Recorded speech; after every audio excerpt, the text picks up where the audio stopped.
गांदरबल की पाक ज़मीन पर आना अपने आप में एक बहुत बड़ी इनायत है और मैं समझता हूँ कि ये मेरी खुशकिस्मती है कि इस मुबारक मौके पर आप सभी से मिलने का अवसर मुझे मिला और इतने काबिल नौजवान फुटबॉल खिलाड़ियों के खेल का जौहर भी देखने को मिला। मैं फारूक साहब, voice for piece and justice के सभी मेहरबान मेंबरान एवं सभी ज़हीन खिलाड़ियों को बहुत बहुत मुबारकबाद देता हूँ।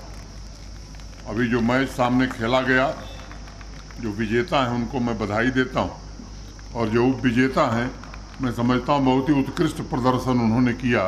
भाग्य उनके साथ नहीं था, मुझे लगता है अगली बार वो अपने प्रदर्शन में और सुधार करेंगे। भारत के पूर्व राष्ट्रपति डॉक्टर APJ अब्दुल कलाम साहब अक्सर एक कविता पोएम पढ़ते थे, जब तारों की ख्वाहिश करोगे वह पूछता नहीं ख्वाहिशमंद कौन है, बस दिल से आरजू करो वो अक्सर मिल ही जाता है। हमारे मुल्क की दौलत हमारे नौजवान हैं और जब लाखों नौजवानों के दिल मिलकर आरजू करते हैं तो आवाम में अमन और मुल्क की तरक्की को कोई रोक नहीं सकता है। अपनी बात आगे कहूँ, मैं नौजवान खिलाड़ियों के लिए 2 लाइनें कहूँगा। अभी इस तरह न निगाह कर मैं गज़ल की पलकें सवार लूँ, मेरा लफ्ज़ लफ्ज़ हो आईना तुझे आईने में उतार लूँ। कई अजनबी तेरी राह में मेरे पास से यूँ गुज़र गए, जिन्हें देख कर ये तड़प हुई तेरा नाम लेके पुकार लूँ। मैं भी आज आप सभी को पुकारने आया हूँ। सब लोग इस बात से वाकिफ़ हैं कि नौजवान दिलों में 4 ऊंचे आदर्श 4 हाई आइडियल्स होते हैं। पहला, आवाम में अमन कायम करना, दूसरों की सेवा करना, तीसरा, तरक्की के रास्ते पर चलना और चौथा, जीवन में सबसे ऊंचे शिखर पर पहुंचने की ख्वाहिश रखना। मैं आप सभी को इन 4 हाई आइडियल्स पर चलने की गुजारिश करना चाहूँगा। साथियों, स्पोर्ट्स को जीवन का बसंत कहा जाता है जो दिलों को जोड़ता है, आपस में एकता यूनिटी लाता है और मैं मानता हूँ कि हमारे जीवन में अगर कोई ऐसा माध्यम है जो शरीर, मन और आत्मा तीनों को यूनाइट करके आवाम को दौलतमंद बना सकता है, समृद्ध बना सकता है, तो वो केवल और केवल स्पोर्ट्स है। खिलाड़ी जब मैदान में उतरता है तो वो सिर्फ खेल नहीं खेल रहा होता, बल्कि उसकी ताकत में, उसकी तवानाई में आवाम के अच्छे भविष्य का सपना भी होता है, मुल्क की तरक्की का ख्वाब भी होता है। फुटबॉल के खिलाड़ियों के पांव का जादू पूरे मुल्क और मानवता के भविष्य का सपना है और वही जज्बा नौजवानों को मुल्क के सपनों को पूरा करने का साहस देता है। चाहे अब्दुल मजीद काकरू साहब हों, महराज साहब हों, उन्होंने उन सपनों का पीछा किया और उसे पूरा करके विश्व में मुल्क के तिरंगे की शान को बढ़ाया। फारूक साहब, उनकी सिविल सोसाइटी के मित्र, स्पोर्ट्स काउंसिल तथा स्पोर्ट्स डिपार्टमेंट के माध्यम से आपके सपनों को पूरा करने का प्रयास और आवाम में अमन और तरक्की की मिसाल कायम करने की कोशिश कर रहे हैं। जम्मू कश्मीर के कोने कोने में मैंने खुद ये महसूस किया है कि आज अगर आवाम का कोई वर्ग तरक्की के लिए सबसे बेखबर है तो वो हमारा नौजवान है। इसलिए मुझे उम्मीद है कि खुशहाल जम्मू कश्मीर की तारीख यहाँ का नौजवान ही लिखेगा। साथियों, जम्मू कश्मीर ने पिछले 2-3 वर्षों में नया बसंत देखा है। कुछ चंद लोगों द्वारा जम्मू कश्मीर के नौजवानों के सपनों को पूरा करने के रास्ते में जो रुकावटें पैदा की गई थी, उन्हें काफ़ी हद तक हटा दिया गया। अभी हाल ही में हर घर तिरंगा अभियान ने नौजवानों के मन में एक नया जोश, नया जज्बा पैदा किया है। देशभक्ति नौजवानों के स्वभाव में होती है, जिसकी एक झलक पूरे देश में 1942 और 1947 में दिखी थी और आज कश्मीर से कन्याकुमारी तक बदलाव का मंजर इस बात की तरफ इशारा करता है कि तरक्की हाथ में बंदूक नहीं बल्कि तिरंगा और दिल में राष्ट्र निर्माण की आकांक्षा से पैदा होती है। साथियों, आज जम्मू कश्मीर का नौजवान हर सेक्टर में खुले दिमाग से ग्लोबलाइज्ड वर्ल्ड का सिटीजन बनकर आगे बढ़ने के लिए compete कर रहा है और ये कंपटीशन खेल भावना से ही पैदा होती है। कौन हारेगा कौन जीतेगा इससे फर्क नहीं पड़ता। खेल में आखिरकार जीत हमेशा नौजवान की होती है, खेल के स्पिरिट की होती है, नौजवान के सपनों की होती है।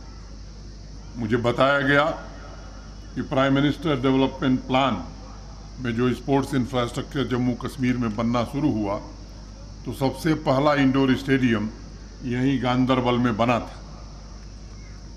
आप सबको मालूम है कि लगभग हमारी जो पॉपुलेशन है उसका 70% भाग, लगभग 70% 35 साल से कम उम्र के हमारे नौजवान।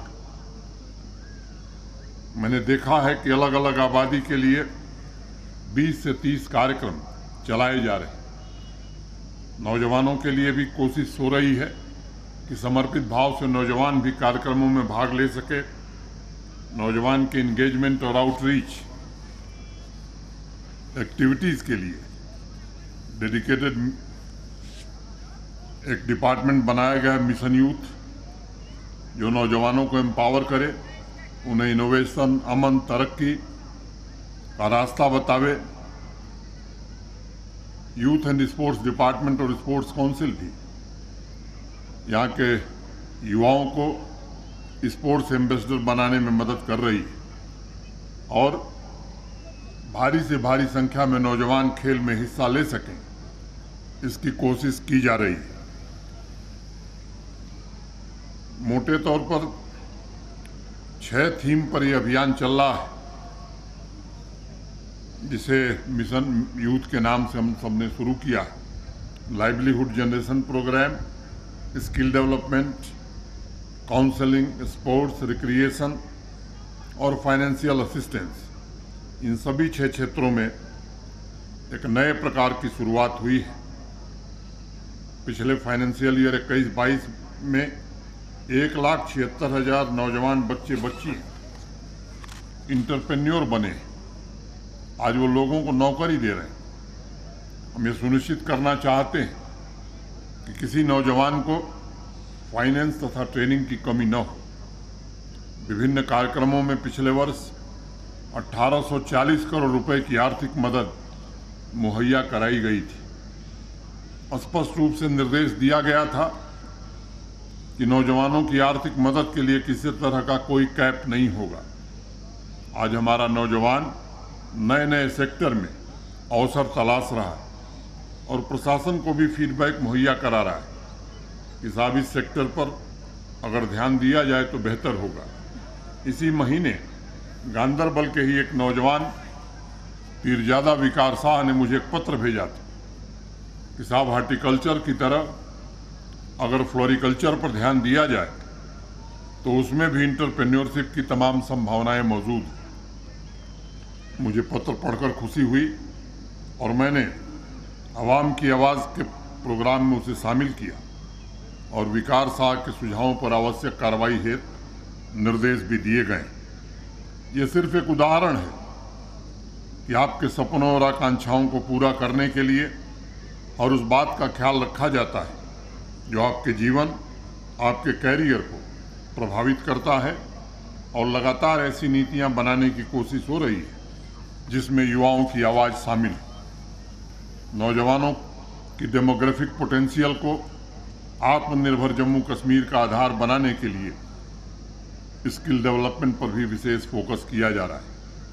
हायर सेकेंडरी से ही वोकेशनल ट्रेनिंग शुरू की गई है। ITI, पॉलिटेक्निक से लेकर इंडस्ट्री 4.0 की ट्रेनिंग के लिए व्यवस्था बनाने का काम हो रहा है। गांदरबल की ITI के लिए भी एक नई बिल्डिंग बनाई गई है, जहां अत्याधुनिक इंफ्रास्ट्रक्चर के साथ नौजवानों को ट्रेनिंग प्रदान की जा रही है। प्रशासन ने जिन 78 ट्रेड यूनिट में ट्रेनिंग शुरू की है, उसकी वजह से आज अनेक बच्चे बच्चियां टाटा, मित्तल एनर्जी, मारुति जैसी बड़ी कंपनियों में काम कर रहे हैं। मैं समझता हूं ये हमारे लिए गर्व का विषय है।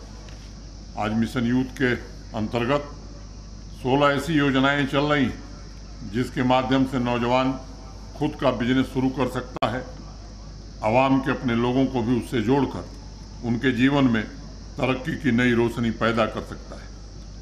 4500 नए यूथ क्लब निर्मित किए गए हैं जो प्रशासन और आवाम के बीच एक ब्रिज की तरह काम कर रहे हैं और पूरे यूनियन टेरिटरी में लगभग 1 लाख नौजवान बच्चे बच्चियां एजेंट ऑफ चेंज बनकर बदलाव पैदा कर रहे हैं।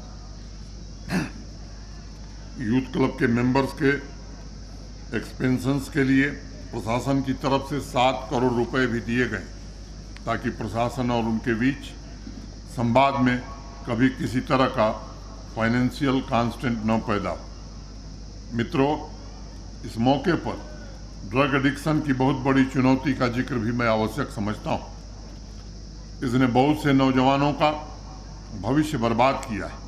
आज अनेक परिवार इसकी वजह से तबाह हो रहे हैं। मैं मानता हूं कि ड्रग अब्यूज का इम्पैक्ट सिर्फ उस नौजवान तक सीमित नहीं रहता जो इसकी गिरफ्त में है, बल्कि आहिस्ता आहिस्ता पूरी आवाम को बर्बादी के रास्ते पर ले जाता है।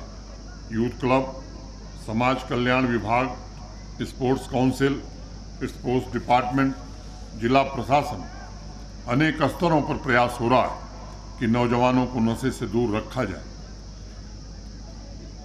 जन भागीदारी से ड्रग एडिक्शन के खिलाफ एक लंबी लड़ाई लड़ने की जरूरत है। इस अभियान में हमें अनेक सफलताएं भी मिली हैं, लेकिन आज भी इससे अभी समाज जूझ रहा है।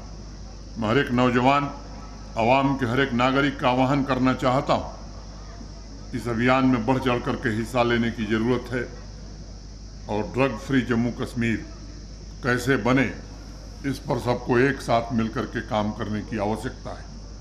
नौजवान साथियों, कश्मीर मेगा फुटबॉल के महत्वपूर्ण मौके पर स्पोर्ट्स के टैलेंट्स की भी बात करना जरूरी है। यह सच है, जम्मू कश्मीर जैसा स्पोर्टिंग टैलेंट शायद देश के कम हिस्सों में होगा। मैं भी इस फुटबॉल मैच को ही देख रहा। जो ऊर्जा, जो एनर्जी, जो स्किल सेट हमारे नौजवानों के पास है वो अद्भुत है, अतुलनीय है। मैंने महराज साहब और अब्दुल मजीद साहब को तो मैदान पर खेलते हुए नहीं देखा, लेकिन मैं इन दोनों खिलाड़ियों के जादुई करिश्मे के अनेक किस्से सुन चुका हूं। ऐसे ही अलग अलग स्पोर्ट्स डिसिप्लिन में आज हमारे पास अनेक ऐसे सितारे हैं जिन पर हमें गर्व है। अनेक ऐसे सितारों को अवसर नहीं मिलता, पर्याप्त संसाधन भी नहीं मिलते थे, कोई उंगली पकड़कर उन्हें आगे ले जाने की कोशिश भी नहीं करता था। लेकिन मैं आज कह सकता हूं, पिछले 2-3 वर्षों में खिलाड़ियों को स्पोर्ट्स की एक्टिविटी में भाग लेने का मौका मिल रहा है। 2020-21 में 8 लाख खिलाड़ियों को विभिन्न स्पोर्ट्स डिसिप्लिन में खेलने का अवसर मिला था और 21-22 में 17 लाख से ज़्यादा खिलाड़ियों को अपनी प्रतिभा दिखाने और निखारने का मौका मिला है। इस साल जो लक्ष्य रखा है यूटी प्रशासन ने, 35 लाख खिलाड़ियों को खेलने का अवसर मिले, संसाधन और हर तरह का प्रोत्साहन मिले उनको। पिछले साल अनेक खिलाड़ी और कोच मेरे पास आए थे। उन्होंने कहा कि साहब, पता नहीं क्या राजनीति हुई है, स्पोर्ट्स में तिरंगे की शान ऊंचा करने वाले जम्मू कश्मीर के खिलाड़ियों को सालों से नौकरी और प्रोत्साहन नहीं मिल रहा। जितने मुश्किलात थे, जो कानूनी अड़चने थी, उन्हें दूर किया गया और एक स्पोर्ट्स पॉलिसी इस साल लाई गई जो खिलाड़ियों के कैरियर के दौरान और उसके बाद भी उनकी देखभाल करेगा। मैं समझता हूं कि स्पोर्ट्स काउंसिल भी उसी शिद्दत के साथ खिलाड़ियों के सम्मान, उनके भविष्य को संवारने में जुटा है। हमारे स्पोर्ट्स सेक्रेटरी शर्मा साहब भी दिन रात इस काम में जुटे हुए हैं। आजकल हर रोज अखबारों की सुर्खियों में जम्मू कश्मीर के खिलाड़ी छाए हुए हैं। अभी 2 दिन पहले फारूक साहब ने ट्वीट किया था, स्पोर्ट्स फीवर ग्रिप्स कश्मीर। ये सच है। दिन हो चाहे रात, जम्मू कश्मीर के कोने कोने में आज मैचेस चल रहे हैं। देश नहीं बल्कि विदेश के खिलाड़ी भी आकर हमारे नौजवानों के साथ खेल रहे हैं। जम्मू कश्मीर में ये जो नई ऊर्जा आई है वो खेल के मैदानों से लेकर खेत खलिहानों तक, स्कूलों तक और इंडस्ट्रीज में भी नजर आने लगी है।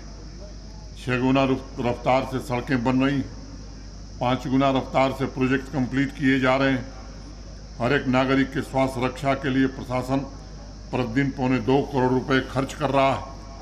इंडस्ट्रीज लगाने के लिए देश नहीं बल्कि विदेश की कंपनियां आ रही हैं।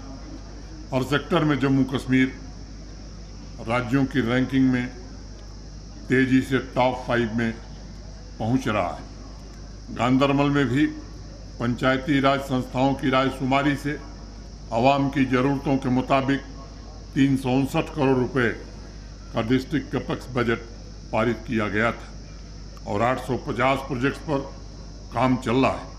पिछले वित्तीय वर्ष में गांदरबल में 1680 प्रोजेक्ट पूरे किए गए थे। मुझे प्रसन्नता है कि आज चुनी हुई संस्थाएं भी, हमारे PRIs भी विकास में जिम्मेदारी के साथ भाग ले रहे हैं। मैं जानता हूं कि आज तरक्की के लिए अनेक ज़रूरतें हैं। अभी 23 तारीख को पंचायती संस्थाओं तथा सिविल सोसाइटीज़ के करीब 130 मुअज़्ज़िज़ मेंबर्स मुझे मिलने आए थे। किसी ने 4 लेन रोड की बात करी, किसी ने मानस बल लेक के डेवलपमेंट की बात करी। एक बड़ा सोच समझ करके अनेक विषय मेरे सामने रखे। मैंने उन्हें कहा था कि एक बार फिर मैं आपको कहना चाहता हूं, केवल घोषणाएं नहीं होंगी, जो काम होना है एक बार चर्चा करके स्वीकृति प्रदान करके आपको जरूर बताया जाएगा। नौजवान साथियों, जम्मू कश्मीर तथा मुल्क की उम्मीदें आप पर टिकी हुई। अपने जीवन के हर क्षण, हर मोमेंट में आपको ये बात याद रखनी है कि अगर जम्मू कश्मीर तथा देश की कोई तस्वीर और तकदीर बदल सकता है तो वो सिर्फ आप हैं, आप नौजवान साथी। आपका जोश, आपकी सोच ही सुनहरे भारत का निर्माण करेगी। इस वर्ष का हमारा अभियान जम्मू कश्मीर को नशा मुक्त, भ्रष्टाचार मुक्त और रोजगार युक्त बनाना है। मैं आप सभी को जिम्मेदारी से बात कहना चाहता हूं कि आइए हम सब मिलकर के जी जान से इस अभियान में जुटें। आज भी अवाम में कई ऐसी ताकतें हैं जो नौजवानों को गुमराह करने की कोशिश कर रही हैं। मैं आपसे कहना चाहता हूं कि आपका रास्ता तरक्की का हो, अमन और भाईचारे का रास्ता हो। कितनी भी मुश्किलें आएं, प्रशासन हर कदम पर आपके साथ खड़ा रहेगा। फहमीदा रियाज की चंद पंक्तियों से अपनी बात समाप्त करूंगा। कुछ लोग तुम्हें समझाएंगे, वो तुमको खौफ दिलाएंगे। कुछ लोग तुम्हें समझाएंगे, वो तुमको खौफ दिलाएंगे। जो है वो भीख हो सकता है, इस राह में रहजन है इतने। कुछ और यहाँ हो सकता है, अरे कुछ और तो अक्सर होता है। पर तुम जिस लम्हे में जिंदा हो, ये लम्हा तुमसे जिंदा है। ये वक्त नहीं फिर आएगा, तुम अपनी करनी कर गुजरो। जो होगा देखा जाएगा, जो होगा देखा जाएगा। बहुत बहुत धन्यवाद। जय हिंद।